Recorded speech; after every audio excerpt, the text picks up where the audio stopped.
Hi, Imagineers. In honor of the color purple, today's story is about Harold and the Purple Crayon by Crockett Johnson. Here goes. There wasn't any moon, and Harold needed a moon for his walk in the moonlight. And he needed something to walk on. So he made a long, straight path so he wouldn't get lost. And he set out on his walk, taking his big purple crayon with him. But he didn't seem to be getting anywhere on the long, straight path. So he left the path for a short cut across the field, and the moon went with him. The shortcut led right to where Harold thought a forest ought to be. He didn't want to get lost in the woods, so he made a very small forest with just one tree in it. It turned out to be an apple tree. The apples would be very tasty, Harold thought, especially when they got red. So he put a frightening dragon under the tree to guard the apples. It was a terribly frightening dragon. It even frightened Harold, and he backed away. His hand holding the purple crayon shook. Suddenly, he realized what was happening. But by then, Harold was over his head in an ocean. He came up thinking fast, and in no time, he was climbing aboard a trim little boat.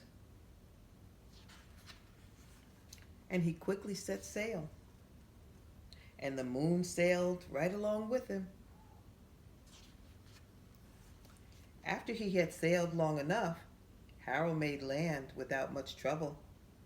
He stepped ashore on the beach, wondering where he was. The sandy beach reminded Harold of picnics, and the thought of picnics made him hungry. So he laid out a nice, simple picnic lunch. There was nothing but pie.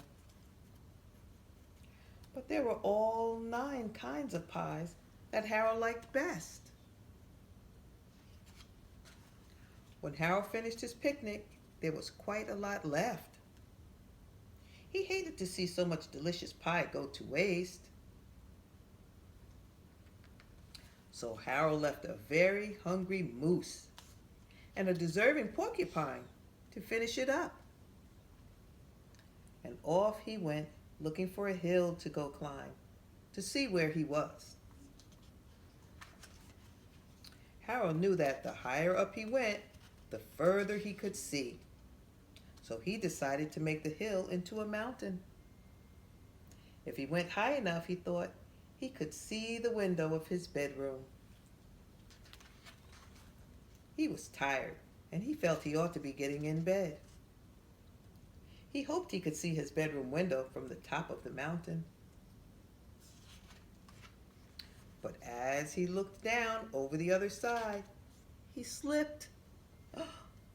And there wasn't any other side of the mountain. He was falling in thin air. But luckily for Harold, he kept his wits and his purple crayon. He made a balloon, and he grabbed onto it.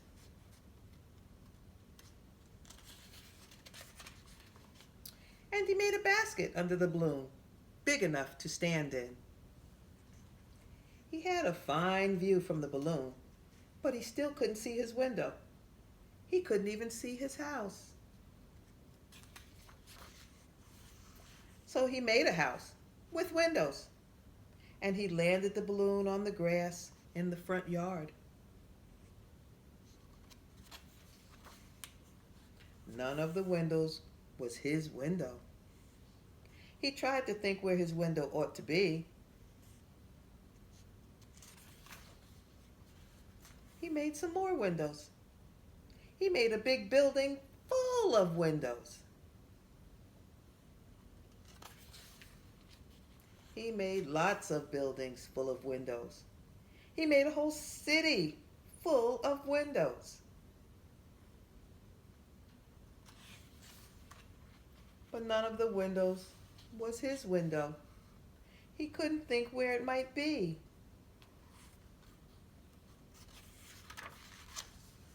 He decided to ask a policeman. The policeman pointed the way Harold was going anyway, but Harold thanked him.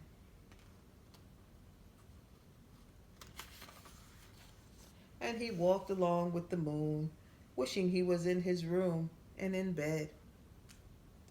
Then suddenly, Harold remembered.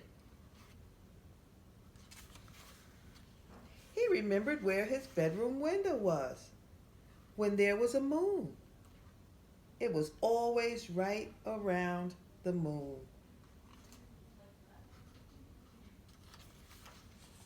And then Harold made his bed.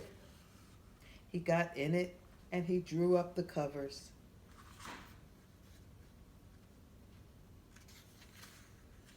The purple crayon dropped on the floor and Harold dropped off to sleep.